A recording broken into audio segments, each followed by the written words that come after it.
நாமத்தில் ஜெபிக்கிறோம் நல்ல பிதாவே. ஆமென். ஹalleluya. ஹalleluya. ஹalleluya. இந்த நாட்களிலே மாதம் பிறந்துச்சுல்ல, தேவனாகிய கர்த்தர் ஒரு வாக்குத்தத்தம் கொடுப்பார்ல நமக்காக.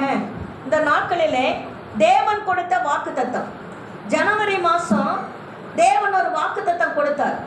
என்ன வாக்குத்தத்தம் ஞாபகம் இருக்குதா? ஞாபகம் இருக்கிறவங்க சொல்லுங்க பார்க்கலாம். மரணத்தை நீ ஜெயிப்பாய், ஜெயமாக கொள்வாய்னு தேவன் ஒரு வாக்குத்தத்தம் கொடுத்தார். அதுதான் இந்த மாதத்துல, இந்த வருடம் ஃபுல்லாவே ஒவ்வொருவரும் பாருங்க மரணத்தை ஜெயித்து கொண்டு இருக்கிறார். நான் கூட நினைச்சேன் தேவனாகிய கர்த்தர் எதுக்காக இந்த வாக்குத்தத்தத்தை கொடுத்தார். ஜனவரி மாசம் 1ஆம் தேதியில எதற்காக நமக்காக இந்த வாக்குத்தத்தத்தை கொடுத்தார்னு நான் நினைத்தேன். ஆனால் கர்த்தர் அவர் காரணம் இல்லாம அந்த வாக்குத்தத்தத்தை கொடுக்கல. ஒவ்வொரு விசுவாச பிள்ளைகளுக்குள்ளும் அநேக பாடுகள், அநேக துன்பங்கள், அநேக மரணத்தை ஜெயமாய் கொண்டார்கள். அப்படிதானே? அருமையான சகோதரி குடும்பத்துல கூட, அருமையான சகோதரி குடும்பத்துல தேவனாகிய கர்த்தர் மரணத்தை ஜெயமாய் கொடுத்தார். அல்லேலூயா. தேவன் ஒவ்வொருவரையும் புடமிட்டு கொண்டிருக்கிறார். ஒவ்வொருவரையும் தங்கத்தை புடமிடுகிறது போல தேவன் நம்மை புடமிட்டு கொண்டிருக்கிறார். இதன் மூலமாகத்தான் தேவன் மரணத்தை ஜெயமாய் கொண்டார். அந்த வாக்குத்தத்தத்தை நமக்கு ஜனவரியில கொடுத்தார். அதே போன்று இந்த மாதம் மே மாதத்துல தேவனாய் கர்த்தர் கொடுத்த வாக்குத்தத்தம் ஏசாயா 61வது அதிகாரம் 4வது வசனம் எடுத்து வாசிங்க பார்க்கலாம். அல்லேலூயா. டக்குனு எடுத்தவங்க வாசிங்க. அவர்கள் நெடுங்காலம் பாழாய் கிடந்தவைகளை கட்டி பூர்வத்தில் நிர்மூலமாய்களை எடுப்பித்து தலைமுறை தலைமுறையாய் இடித்து கிடந்த பாழான பட்டணங்களை புதிதாய் கட்டுவார்கள். அவர் அல்லேலூயா சொல்லுமா? அல்லேலூயா. பாத்தீங்களா? இதோடைய அர்த்தம் தெரியுதா? இன்னொருக்க படிங்க பார்க்கலாம். அவர்கள் நெடுங்காலம் பாழாய் கிடந்தவைகளை கட்டி. ஒரு நிமிஷம். நெருங்காலமாய், நீங்க ரொம்ப வருட காலமாக கட்டப்படாதவைகளை எல்லாம், இடித்து கட்டப்படாதவைகளை எல்லாம் நீங்க என்ன பண்ணுவீங்களா? கட்டுவேன்னு கர்த்தர் சொல்லுகிறார். அடுத்தால பூர்வத்தில் நிர்மூலமானவைகளை எடுப்பித்து தலைமுறை தலைமுறையாய் இடித்து கிடந்த பாழான பட்டணங்களை புதிதாய் கட்டுவார்கள். ஒரு அல்லேலூயா சொல்லுமா? அல்லேலூயா. இது வாழ்க்கையும் குறிக்குது. யாரெல்லாம் இந்த நாட்களிலே, இந்த வருடத்திலே தரிசு நிலமாய் கிடக்கிறீர்களோ அவர்களை எல்லாம் தேவனாகிய கர்த்தர் புதிதாகப்பட்ட புதிதான ஒரு வாழ்க்கையை கொடுப்பார். புதிதான ஒரு வாழ்க்கையாகிய அஸ்திவாரத்தை கர்த்தர் கொடுப்பேன்னு கர்த்தர் சொல்லுகிறார். அல்லேலூயா. அல்லேலூயா. தேவன் நல்லவராக இருக்கிறார். தேவன் ஆளுகை செய்கிற பரிசுத்த ஆவியானவர். அவர் ஒருபோதும் உங்களை கைவிடுகிற தேவன் அல்ல. ஒருபோதும் உங்களை கைவிடுகிற தேவன் அல்ல என்று கர்த்தர் சொல்லுகிறார். உங்களால பாழாய் கிடந்து இடிக்கப்பட்ட சூழ்நிலைகளை வீடு இருக்கலாம். ஒண்ணுமே செய்ய முடியாது. ஐயோ சுண்ணாம்பு அடிக்க கூட காசு இல்ல, ஐயோ என் வீடு இடிஞ்சு போகிற சூழ்நிலையில இருக்குன்னு நினைக்கலாம். வீட்டையும் குறிக்கிறது, அதே நேரத்துல உங்களையும் குறிக்கிறது. ஆத்ம பரிணாமமான சரீரமாகிய நம்மளையும் குறிக்கிறது. கர்த்தர் இந்த நாட்களிலே சொல்லுகிறார், உன் சரீரத்துல வியாதிகள், பலவீனங்கள், சோர்வுகள், நான் என்ன செய்ய போகிறேன்? எந்த சரீரம் செத்து போனா கூட பரவாயில்லைன்னு நீங்க நினைக்கலாம். கர்த்தர் சொல்லுகிறார், இந்த நாட்களிலே உன் சரீரத்தை நான் புதிதாக்குவேன். உன் சரீரத்தில் இருக்கிற தசைகள், எலும்புகள், நரம்புகளை நான் இந்த நாட்களிலே பலப்படுத்துவேன் என்று கர்த்தர் சொல்லுகிறார். ஒரு அல்லேலூயா சொல்லுவோமா? அல்லேலூயா. கர்த்தர் நல்லவர். ஒருபோதும் உங்களை கைவிடுகிற தேவன் அல்ல. ஒருபோதும் உங்களை வெட்கப்படுத்துகிற தேவனும் அல்ல. கர்த்தர் இந்த நாட்களிலே வெறுமையாய் இருக்கிற, வீட்டு வாசல் இல்லாதபடி வெறுமையாய் இருக்கிற பிள்ளைகளுக்கு ஒரு புதிதாகிய ஒரு வீட்டை கட்டித்தரப்போ என்று கர்த்தர் சொல்லுகிறார்.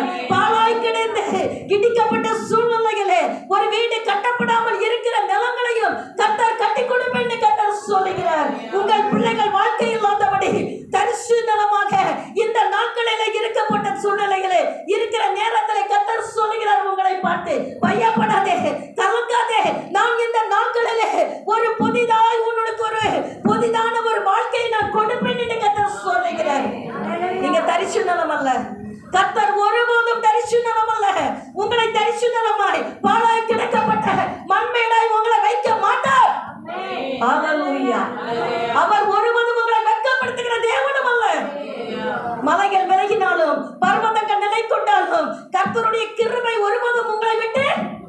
கைவிடுவதில்லை. அல்லேலூயா. கர்த்தர் இந்த நாட்களில் ஒரு அழகான வார்த்தை எனக்கு கொடுத்திருக்கிறார். இந்த நாட்களில் உங்களோடு பேசுவதற்காக அழகான ஒவ்வொரு தடவையும் கர்த்தருடைய சமூகத்திலே கேட்டு கேட்டு ஒவ்வொரு தடவையும் தான் நான் உங்களிடத்துல நான் வார்த்தையை கொண்டு பேசுவேன். பாருங்க, கர்த்தரோடு இல்லாமல் இருக்கிறப்பட்டவர்களுக்கு தேவனோடு நீங்க ஆண்டவருடைய பிள்ளைங்க தான், ஆண்டவருடைய பிள்ளைங்க தான். ஆனால் ஆண்டவரை விட்டு விலகி, தேவ சமூகத்தை விட்டு விலகி, நீங்கள் கால் போன போக்கு, மனம் போன போக்கு எல்லாவற்றிலும் போய் கடைசியாக சோர்வாய் இருந்து கொண்டு எங்கே சொல்லலாம், நான் எங்கே போவேன், நான் எங்கே போவேன் ஆண்டவரே என்று சொல்லி இருக்கப்பட்டவர்களுக்கு தேவன் கொடுக்கிற வார்த்தை. எடுங்க பார்க்கலாம். லூக்கா 11வது அதிகாரம் 24, 25, 26 வாசிங்க பார்க்கலாம்.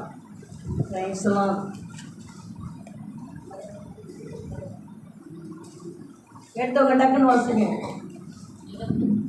லூக்கா 11வது அதிகாரம் 25, 26, 24, 25, 26. அசுத்தாவி ஒரு மனுஷனை விட்டு புறப்படும் போது வறண்ட இடங்களில் அலைந்து இளைப்பாறுதல் தேடியும் கண்டடையாமல் நான் விட்டு வந்த என் வீட்டுக்கு திரும்பி போவேன் என்று சொல்லி அது வரும்போது அது பெருக்கி ஜோடிக்கப்பட்ட கண்டு திரும்பி போய் தன்னிலும் பொல்லாத வேறு 7 ஆவிகளை கூட்டிக் கொண்டு வந்து உட்புகுந்து அங்கே குடியிருக்கும். அப்பொழுது அந்த மனுஷனுடைய முன்னிலைமை பார்க்கிலும் அவன் பின்னிலைமை அதிக கேடுள்ளதாய் இருக்கும் என்றார். ஹல்லேலூயா. இப்படித்தான் அநேகர் இருக்கிறீர்கள். ஹல்லேலூயா. கர்த்தர் என்னோடு சொன்ன வார்த்தை இப்படித்தான். என் ஜனம் என்ன பண்ணிக்கிட்டு இருக்காங்க? முதல்ல ஆவியில கனம் கொண்டவர்களாய் ஜெபிக்கிற இடத்திற்கு சென்றால் அபிஷேகத்துல நிரம்பி வடிந்தவர்களாய் அல்லேலூயா ஹல்லேலூயான்னு சொல்லி ஆவி அனல் கொண்டவர்களாய் காணப்பட்டு கொண்டிருக்கார்கள். ஆனால் பாருங்க, திடீரென்று சொல்லி ஆண்டவரை விட்டு விலகி போய்விடுவார்கள். திடீரென்று ஆண்டவரை விட்டு விலகி போய்விடுவார்கள். அவருடைய வீட்டிலே பாட்டும் களிப்பும் சந்தோஷம் என்று சொல்லி இருக்கும். ஆனால் பாருங்க, திடீரென்று ஆண்டவரை விட்டு விலகி போய்விடுவார்கள். அவர்களுக்கு தான் இந்த வார்த்தை. ஆண்டவரை விட்டு விலகி சென்ற உடனே என்ன ஆகும்னா, ஒரு பிசாசு அல்ல, அவங்க வீட்டுல பிசாசே இருக்காது. ஆண்டவருடைய ஆவியானவர் அந்த இடத்துல உலாவிக் கொண்டிருப்பார். பாட்டும் ஜெபமும் இருக்கிற நேரத்துல அந்த இடத்துல ஆவியானவருடைய வல்லம் அந்த இடத்துல இருக்கும். ஆண்டவரை விட்டு விலகி பின்னோக்கி செடியோண்டு கடந்து செல்லும் போது, கண் போன போக்கு வழி போன போக்களை அழைத்து திரிக்கும் போது, பிறரிடத்துல ஆண்டவரை மறந்து பேசி திரியும் போது என்ன ஆகுனா, எத்தனையோ பிசாசுகள் அவருடைய வீட்டுக்குள்ள வரும். ஒரு பிசாசு போய் 7 பிசாசுகளை கூட்டிக் கொண்டு வரும். இதன் விளைவு என்ன ஆகும்னா, வியாதி, கடன், பலவிதமான பிரச்சனைகள், மரண கட்டுகள் எல்லாம் வரும். அல்லேலூயா. நீங்கள் கர்த்தருக்குள்ளே இருந்தீர்களானால் கர்த்தர் உங்களை ஆசீர்வதிப்பார். இதனால் தான் நாங்கள் சொல்லுவோம், அந்த சந்தி நேரங்களிலே தேவ சமூகத்தை நோக்கி ஜெபிங்க. அப்பொழுதுதான் சாத்தான் வருவான். அப்பொழுதுதான் தேவ தூதர்கள் என்ன பண்ணுவாங்க, உங்களுக்கு ஆசீர்வாதமான வாக்குத்தத்தத்தின் படிகளை கொண்டு வருவார்கள். அல்லேலூயா.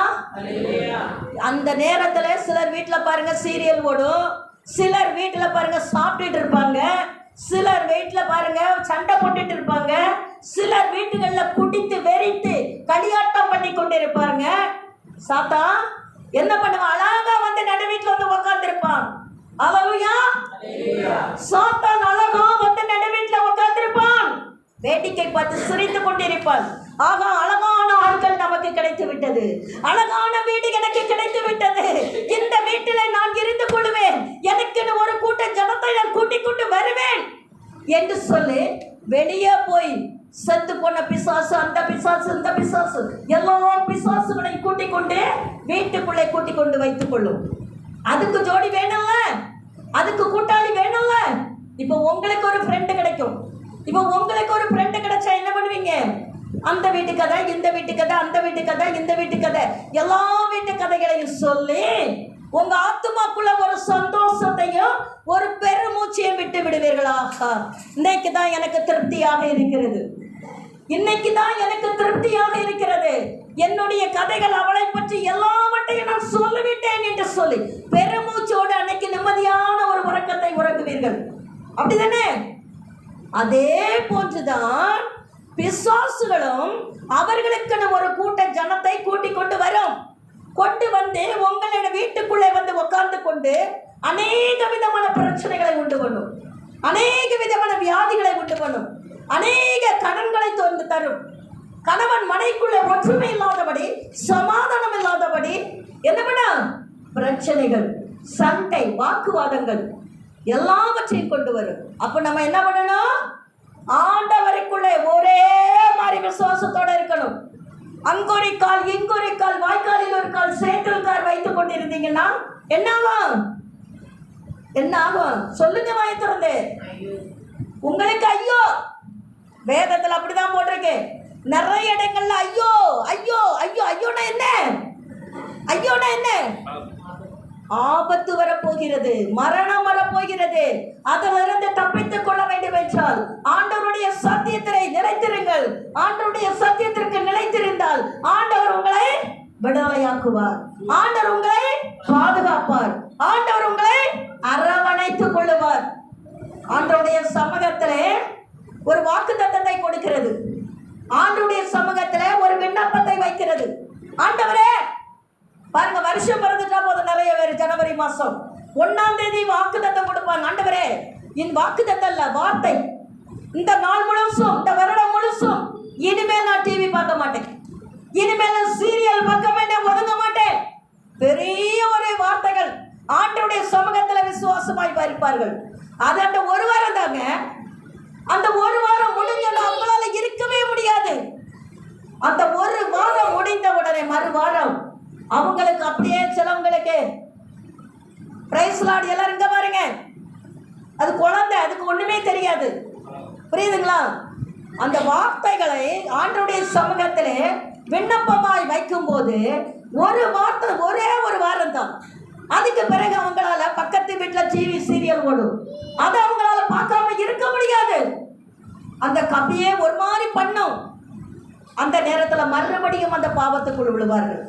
பாவத்துக்கு விழுவது இல்லாமல் அது அவர்கள் இருதயத்தில் வைத்து பதித்துக் கொண்டு அதன்படி வாழ விரும்புவார்கள். அல்லேலூயா. கர்த்தர் சொல்லுகிறார், உங்களை டிவி பார்க்கண்டான்னு யாரும் சொல்லல, உங்களை டிவி பார்க்கண்டா ஒன்னும் சொல்லல. ஆனா பாவத்துக்குள் போகாதீர்கள், அதன்படி கெட்ட விதமான காரியங்களை பார்த்து அதன்படி நடக்காதீர்கள். கர்த்தர் சொல்லுகிறார். அல்லேலூயா. கெட்ட வழிகளிலே நடக்காதீர்கள், துன்மார்க்கருடைய வழிகளில் நடக்காதபடி, பாவிகளுடைய வழிகளிலே நிற்காதபடி, பரியாசக்காரர் உட்காரும் இடத்தில் நிற்காதபடி, கர்த்தருடைய வேதத்தை இரவும் பகலும் வாசிக்கிற, இரவும் பகலும் தியானிக்கிற மனுஷன் பாக்கியவான். அவன் எப்படிப்பட்டவனா இருப்பான் தெரியுமா? இலை உதிரா நீர்க்கால்களில் வரமாய் நடப்பட்ட மரத்தை போல தன் காலத்தில் கனி தருகிற இலை உதிரா இருக்கிற மரத்தை போல் காணப்படுவான். பாத்தீங்களா? அவன் சொல்வதெல்லாம் வாய்க்கும். ஒரு மரம் நீர்க்கால் ஓரத்துல இருந்துச்சுன்னா செழிப்பாக பச்சை பச்சைன்னு இருக்கும். அதை பாருங்க, வறண்ட இடத்துல இருக்கிற மரத்தையும் பாருங்க, ரெண்டு இடத்துக்கும் ஒரு வித்தியாசம் இருக்கிறது. இதே போன்றுதான் கர்த்தருடைய சமூகத்திலே நீங்கள் நிலைத்திருந்தால் கர்த்தர் உங்களை நீர்க்கால் ஓரமாய் நடப்பட்ட மரத்தை போல தளதளன்னு, இது உங்களை பார்க்கும்போது தெரியும், இது கர்த்தருடைய பிள்ளை, இது கர்த்தரால் ஆசீர்வதிக்கப்பட்ட பிள்ளை, இது தேவனுடைய பிள்ளை. பிசாசு கூட தெரியுங்க, பிசாசு வருவான், தேவனுடைய பிள்ளைன்னு தெரிஞ்சு பக்குன்னு மாறிடுவான். ஆமா, எத்தனை பிசாசுகளை நாங்க பார்த்திருக்கிறோம். இரவானா தலைமாட்டில் உட்கார்ந்துருக்கோம் பாருங்க. ஹல்லேலூயா. எப்போ இப்பவும் பாருங்க, பிறழும் போதெல்லாம் சோத்திரம் சொல்வேன். Praise lord. எனக்கு அது அப்படியே மனசுக்குள்ள ஒரு மனப்பாடம் மாதிரி. Praise lord, praise lord. திரும்பும்போது பிரைஸ் லார்ட், திரும்பும்போது பிரைஸ் லார்ட், எந்திக்கும் போது பிரைஸ் லார்ட், பாத்ரூம் போகும்போது பிரைஸ் லார்ட். பிசாசு பக்கத்தில் நிற்பானா? ஆண்டவரை புகழ புகழ புகழ பிசாசு பக்கத்தில் இருக்க மாட்டான். நீங்க பிசாசு உங்க தலைமாட்டில் இருந்தாலும் சரி, கால் மாட்டில் இருந்தாலும் சரி, உங்க பக்கத்திலேயே வந்து இருந்தாலும் சரி, ஒன்னும் அணுகாது, தீங்கு உங்களை அணுகாது, பொல்லாப்பு உங்களுக்கு நேரிடாது. கர்த்தருடைய கரம் அப்படியே உங்களை சூழ்ந்து கொள்ளும். அடுத்தால படிங்க, அது படிங்க. அது லூக்கா 11. நீங்க ஒரு இது தானே படிச்சீங்க, ஒரு அதிகாரம் 24 மட்டும் தானே படிச்சீங்க. படிச்சிட்டீங்களா? இன்னொன்று படிங்க. அசுத்தாவி ஒரு மனுஷனை விட்டு புறப்படும் போது வறண்ட இடங்களில் அலைந்து. வறண்ட இடங்கள்னா என்னது? ஆண்டவருடைய சத்தியத்தை ஏற்றுக்கொள்ளாதபடி அப்படியே மந்தமா இருந்துச்சு, தரிசனமா இருக்கிறீங்க பாத்தீங்களா? ஆண்டவரை வணங்காதபடி, ஏற்றுக்கொள்ளாதபடி, வீட்டில ஜெபம் இல்லாதபடி இருக்கிறது தான் வறண்ட இடம். இளைப்பாறுதல் தேடியும் கண்டடையாமல் தான் விட்டு வந்த வீட்டிற்கு திரும்பி போவேன் என்று சொல்லி, தான் விட்டு வந்த இடத்திற்கு திரும்பி போவேன் என்று சொல்லி, அது வரும்போது அது பெருக்கி ஜோடிக்கப்பட்டிருப்பதை கண்டு திரும்பி போய் தன்னிலும் பொல்லாத வேறு 7 ஆவிகளை கூட்டிக் கொண்டு வந்து உட்புகுந்து அங்கே குடியிருக்கும். அப்பொழுது அந்த மனுஷனுடைய முன்னிலைமையிலும் அவன் பின்னிலைமை அதிக கேடுள்ளதாய் இருக்கும். இது ஆண்டவரை ஏற்றுக்கொள்ளாதவங்களுக்கு உள்ள சத்தியம். உங்களுக்கு எல்லாம் இல்லைங்க. ஐயோ சொல்லக்கூடாது. நீங்க எல்லாம் தேவனை அறிந்த பிள்ளைகள், பரிசுத்தவான்கள். பரிசுத்தவான்கள் ஒரு அல்லேலூயா சொல்லுங்க. அல்லேலூயா, அல்லேலூயா. யாரெல்லாம் தினமும் வேதம் வாசிக்கிறாங்க சொல்லுங்க பார்க்கலாம். கையோசுங்க பார்க்கலாம். யாரெல்லாம் வாசிக்கிறாங்க? ஏன் மற்றவங்கெல்லாம் நீங்க கிறிஸ்தவர்கள் இல்லையா? ஆண்டவர் அறியாதவங்களா? நேரம் இல்லையா? ஐயோ சரி போட்டு இனியாவது ஆண்டவருடைய அன்பை ருசிங்க. இல்லைன்னா இந்த சொன்ன பார்த்தீங்களா, இதே மாதிரிதான் போய் 7 ஆவிகள் உங்க வீட்டுக்குள்ள இருக்கும். அந்த 7 ஆவிகள் வராம இருக்கணும்னா தினமும் வேதம் வாசித்து ஆண்டவருடைய அன்பை பற்றி கொள்ளுங்கள். வேதம் வாசித்து ஜெபிங்க. புரியுதுங்களா? நான் உங்களை யாரையும் தப்பா சொல்லல, தெரியாதவர்களை நான் உங்களுக்கு சொல்லி கொடுக்கிறேன். கர்த்தருடைய அன்பை ருசிக்காதவர், அவருடைய அன்பை நீங்க ருசித்து பாருங்களேன். நீங்க அன்பை பத்தி உங்களுக்கு தெரியல, கர்த்தருடைய அன்பை நீங்க ருசித்தீங்கன்னா அள்ள குறையாத அமுத சுரபிங்க. அல்லேலூயா. கர்த்தருடைய அன்பு அள்ள குறையாத பெரிய அமுத சுரபி. அமுத சுரபியில ஆகாரம் சாப்பாடு போட்டா அந்த சாப்பாடு குறையாதான், எடுக்க வரும். 9th படிக்கும்போது மணிமேகலை என்கிற அந்த பாடம், அந்த பாடத்தை படிக்கும்போது அதில் அமுத சுரபியை பற்றி வரும். புரியுதுங்களா? அதில் ஆகாரம் போட்டால் எடுக்க குறையாது. அப்போ ஆண்டவருடைய அன்பை நீங்கள் ருசிக்க அவர் ஒரு பெரிய ஆசீர்வாதத்தை தருவார். நீங்கள் ருசித்து பார்த்தீங்கன்னா அந்த அன்பை பற்றி நீங்கள் புரிந்து கொள்வீர்கள். அல்லேலூயா. அடுத்த ஆளை பாருங்க. புதிதாய் ஒரு மனுஷன் புதிதாய் மாற்றப்படுதல். எபேசியர் 6:10-18. எபேசியர் 6வது அதிகாரம் 6வது அதிகாரம் 10-18. 10-18 வரை வாசிங்க. கடைசியாக என் சகோதரரே கர்த்தரிலும் அவருடைய சத்துவத்தின் வல்லமையிலும் பலப்படுங்கள். நீங்கள் பிசாசின் தந்திரங்களோடு எதிர்த்து நிற்க திராணியுள்ளவர்களாகும்படி தேவனுடைய சர்வாயுத வர்க்கத்தை தரித்துக் கொள்ளுங்கள். ஏனெனில் மாம்சத்தோடும் இரத்தத்தோடும் அல்ல, துரைத்தனங்களோடும் அதிகாரங்களோடும் இப்பிரபஞ்சத்தின்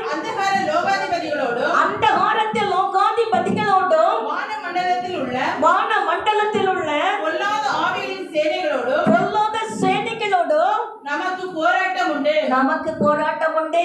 ஆகையால்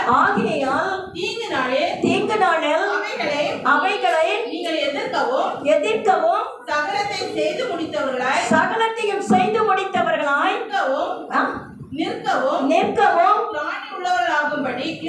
பிராணி உள்ளவராகும்படி தேவனுடைய சர்வாயுத வர்க்கத்தை எடுத்துக்கொள்ளுங்கள். சத்தியம் என்னும் கச்சையை உங்கள் அறையில் கட்டினவர்களாயும் நீதி என்னும் மார்க்கவசத்தை தரித்தவர்களாயும் சமாதானத்தின் சுவிசேஷத்துக்குரிய ஆயத்தை என்னும் பாதரட்சியை கால்களிலே தொடுத்தவர்களாயும் பொல்லாங்கன் எய்யும் அக்கினி அஸ்திரங்களையும் அவிழ்த்து போடத்தக்கதாய் எல்லாவற்றிற்கும் மேலாக விசுவாசம் என்னும் கேடகத்தை பிடித்துக் கொண்டவர்களாயும் நெல்லுங்கள். ரட்சணியம் என்னும் தலைச்சீராவையும் தேவ வசனமாகிய ஆவியின் பட்டயத்தை எடுத்துக் கொள்ளுங்கள். பாத்தீங்களா, இத்தனை ஆயுதங்கள் உங்களுக்குள்ளே நீங்க எடுத்தாதான் பிசாசை ஜெயிக்க முடியும். இந்த பிசாசை ஜெயிக்கணும்னா கடைசி காலத்துல பிசாசின் வல்லமைகள் உங்களுக்குள்ளே வருவான். பிசாசு எந்த நேரம் எப்போ உங்களை சோதிக்கணும்னு தெரியாது. அதற்காக பாத்தீங்களா, வேதத்துல எவ்வளவு கொடுத்திருக்காரு பாருங்க ஆண்டவர். இந்த சர்வாயுத அச்சங்களை நீங்க கையில எடுத்தாதான் உங்களுக்கு ரட்சை, மீட்பு. இல்லைன்னா மீட்பு கிடையாது. பாதரட்சைக்கு ஒரு அடையாளம் கொடுத்துருக்காங்க, தலைக்கு ஒரு சீரட்சை கொடுத்துருக்குறாங்க, இருதயத்துக்கு ஒரு கேடகம் கொடுத்துருக்குறாங்க, மார்புக்கு இடுப்புக்கு ஒரு பாதரை ஒரு இது கொடுத்துருக்குது. எத்தனை இது கொடுத்துருக்குது. அவ்வளவு உச்சி முதல் உள்ள பாதம் வரை பரிசுத்த அக்கினியுடைய வல்லமை உங்களுக்குள்ளே இருந்தால் மட்டும்தான் மீட்பு. இல்லைன்னா மீட்பு கிடையாது. கடைசியாக ஒரு வீட்டின் மூலைக்கல் யாரு? ஒரு வீட்டின் மூலைக்கல் யாரு? இயேசு. எபேசியர் 2வது அதிகாரம் 20, 21, 22. அப்போஸ்தலர் தீர்க்கதரிசிகள் அப்போஸ்தலர் தீர்க்கதரிசிகளினுடைய அஸ்திவாரத்தின் மேல் கட்டப்பட்டவர்களாய் இருக்கிறீர்கள். அதற்கு இயேசு கிறிஸ்து தாமே மூலைக்கல்லாய் இருக்கிறார். அவர் மேல் மாளிகை முழுவதும் இசைவாய் இணைக்கப்பட்டு கர்த்தருக்குள் பரிசுத்தமாய் எழும்புகிறது, ஆலயமாய் எழும்புகிறது. அவர் மேல் நீங்களும் ஆவியிலே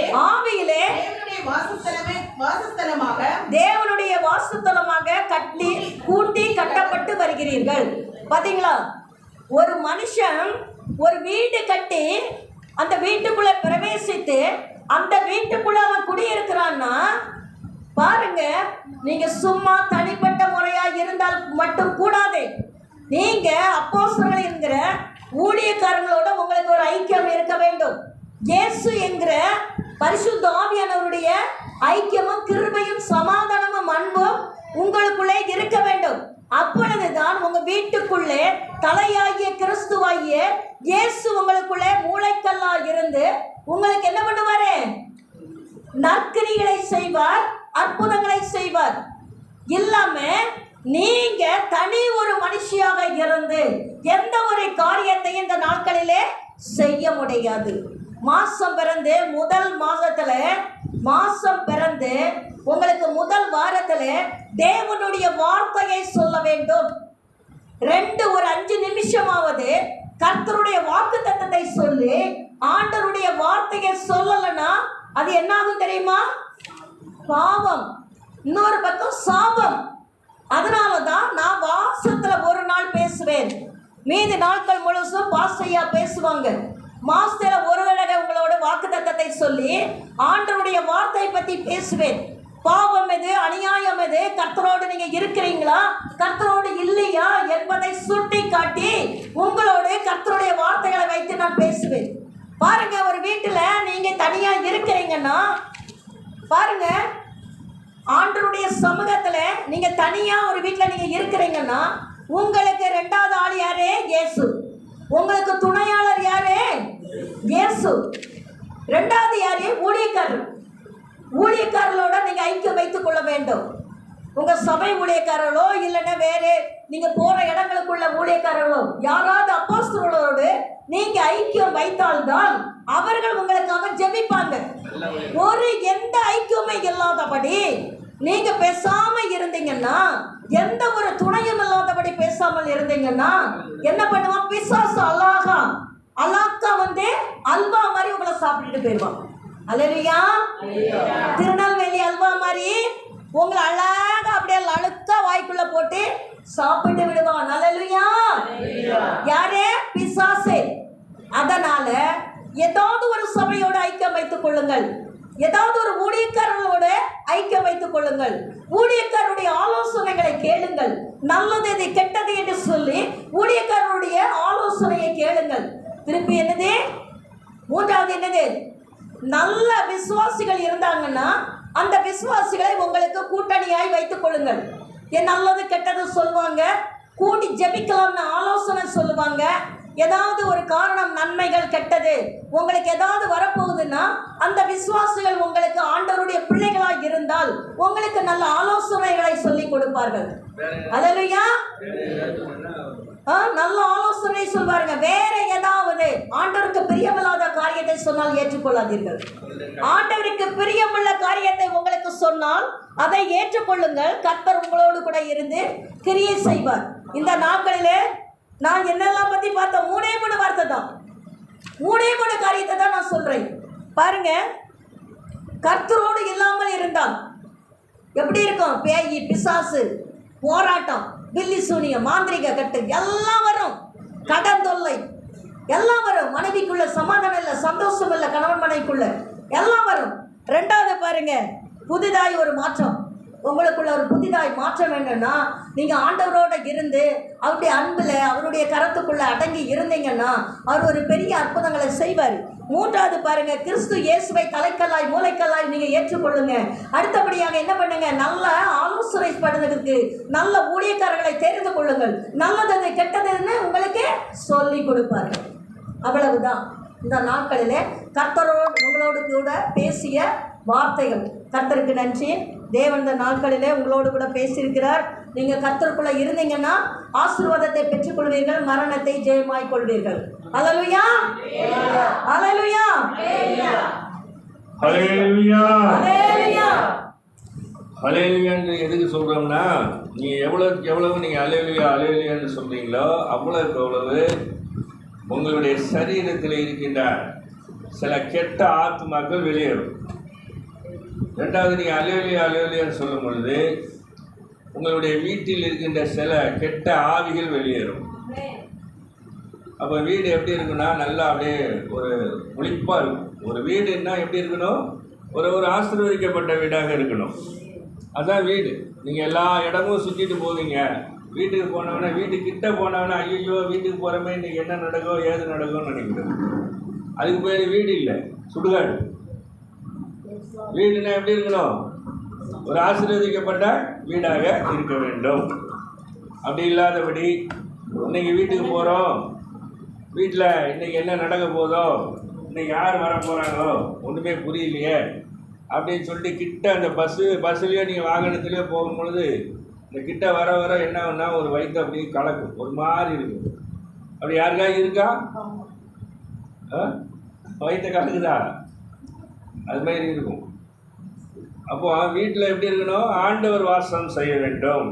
ஆண்டவர் எப்படி இருக்க வேண்டும்? அந்த வீடு ஒரு முழிப்பாக இருக்கணும், அந்த ஒரு ஆசீர்வதிக்கப்பட்ட வீடாக இருக்கணும். இது இந்த இடத்துல நம்ம கூடி ஜெபிக்கிறோம். இந்த இடம் எப்படி இருக்கு? ஒரு ஆசீர்வதிக்கப்பட்ட இடம். நீங்கள் திடீர்னு வந்து பார்த்தாலும் இதை ஒரு ஆசீர்வாதமாக இருக்கும், ஒரு முழிப்பாக இருக்கும். அது ஆண்டவர் கொடுத்த இடம். இது நான் ஏற்கனவே இந்த இடம்லாம் வேண்டாம் ஆண்டவரே, நாங்கள் வேறு இடத்துல நாங்கள் ஊழியம் செய்கிறோம்னு சொல்லுவோம். நீ சொல்கிற மாதிரிலாம் நான் செய்ய மாட்டேன், இந்த இடம் என்னுடைய இடம், இந்த இடத்துல நீ என்ன பண்ண போகிற? ஊழியம் செய்யணும் அப்படின்னு சொன்னார். நாங்கள் ஊழியம் செஞ்சுட்டு இருக்கிறோம். அதே போன்று தான் ஆண்டவர் உங்களுக்கு ஒரு வீட்டை கொடுப்பார். அந்த வீடு எப்படி இருக்கணும்? ஒரு ஆசீர்வதிக்கப்பட்ட வீடாக மாறி ஆண்டவர் வாசம் செய்கின்ற வீடாக இருக்க வேண்டும். அந்த வீட்டில் ஒரு கடன் பிரச்சனைகள், பில்லிசுனை கட்டிகள், எந்த ஒரு பிரச்சனையும் இல்லாதபடி நல்ல நித்திரையை கொடுத்து காலையில் நல்லபடியான முறையில் எழுந்திருந்து மன சந்தோஷத்தோடு சமாதானத்தோடு எல்லாரும் ஒரு ஐக்கியத்தோடு ஒரு வீட்டில் ஒரு மன சந்தோஷம் இருக்க வேண்டும். அந்த இடத்துல ஆண்டவர் வாசம் செய்வார். சில வீட்டுகள் எல்லாம் போனீங்கன்னா கணவன் மனைவிக்குள்ளே ஒற்றுமை இருக்காது, சமாதானம் இருக்காது, சந்தோஷம் இருக்காது. பிள்ளைகள் கீழ்ப்படியாத பிள்ளைகளாக இருப்பார்கள். பிள்ளைகளிடத்தில் நீங்கள் ஏதாவது ஒரு மகள் இடத்திலோ மகன் இடத்திலோ ஒரு தண்ணியோ ஏதாவது வேலை சொன்னால் நாங்கள் செய்ய முடியாது, அதெல்லாம் முடியாது, வைக்க முடியாதுன்னு சொல்லிட்டு ஏதாவது சொல்லுங்கள். அதெல்லாம் கீழ்ப்படியாத இடம். அதனால பிரியமான தேவனுடைய ஜனமே, வீடுங்கிறது எப்படி இருக்கணும்? மன சந்தோஷம், சமாதானம் எல்லாம் இருக்க வேண்டும். அதற்காக நீங்கள் ஜெபிக்க வேண்டும். தனிமையாக இருக்கும் பொழுது நன்றாக ஜெபிக்க வேண்டும். ஆண்டவரே, வீட்டை நல்ல ஒரு ஆசீர்வதிக்கப்பட்ட வீடாக மாற்றுங்க. நான் இருக்கும் இடத்தை, எல்லையை விரிவாக ஆக்குங்க. நான் இருக்கும் இடத்தை பரிசுத்தப்படுத்துங்க. நாம் இங்கே இருக்கிற இடத்துல எந்த ஒரு அந்தகார தீய சக்திகளும் வராதபடி எங்களை காப்பாற்றுங்க. எங்கள் வீட்டில் மன சமாதானத்தை, சந்தோஷத்தை கொடுங்க என்று நீங்கள் என்ன பண்ண வேண்டும்? ஆண்டவர் சமூகத்திலே நீங்கள் கேட்கும் பொழுது ஆண்டவர் சமூகத்திலே போய் உங்களுடைய ஜெபம் ஏறெடுக்கப்படும். அந்த நாட்களிலே உங்கள் வீடு ஒரு வெளிச்சத்தை ஆண்டவர் கொடுப்பார். அந்த நாட்களில் உங்களுடைய கடன் பிரச்சனைகள் எல்லாம் தீர்ந்து நீங்கள் நல்ல ஒரு வழியிலே வருவீர்கள். நீ எந்த இடத்துல வைக்கப்பட்டாயோ அந்த இடத்துல நீ அப்படியே நிறுத்துவார் ஆண்டவர். உன்னை தலை நிமிர்ந்து வைப்பார். எதை குறித்தும் கவலைப்பட வேண்டாம். பிரியமான தேவனுடைய ஜனமே, ஆண்டவருடைய சமூகத்தில் நீ வந்துவிட்டால் ஆண்டவர் உன்னை வழி நடத்துவார். இந்த பாடல் நம்ம அனைவரும் சேர்ந்து பாடுவோம். இந்த பாடல் நாம் ஒரு 2 மாதம் எனக்கு பாடவே இல்லை. இந்த பாடல் வந்துட்டு முக்கியமான பாடல். சங்கீதம் 91வது அதிகாரத்தை எடுத்து நீங்கள் பார்த்தீங்கன்னா உன்னதமானவை அது ஃபுல்லாக இந்த பாடலில் இருக்கும். அதனால் எல்லாம் உற்சாகமாக கைத்தட்டி என் கூட சேர்ந்து பாட வேண்டும். இந்த பாடல் பாடும் பொழுது உங்களுடைய உடம்பில் இருக்கின்ற எந்த ஒரு அந்தகார தீய சக்திகளை வெளியேறி இந்த இடத்திலிருந்து நீங்கள் செல்லும் பொழுது ஆண்டவர் ஒரு ஆசீர்வதிக்கப்பட்ட பிள்ளையாக உங்களை மாற்றி உங்களை வழி நடத்துவார். கண்டிப்பாக வழி நடத்துவார். நீ விசுவாசித்தால் தேவனுடைய மகிமையை காண்பாய். விசுவாசத்தோடு எதை ஒன்றையும் செய்யும் பொழுது ஆண்டவர் உங்களை மகிமையாக எடுத்து பயன்படுத்துவார். உன்னதமானவர்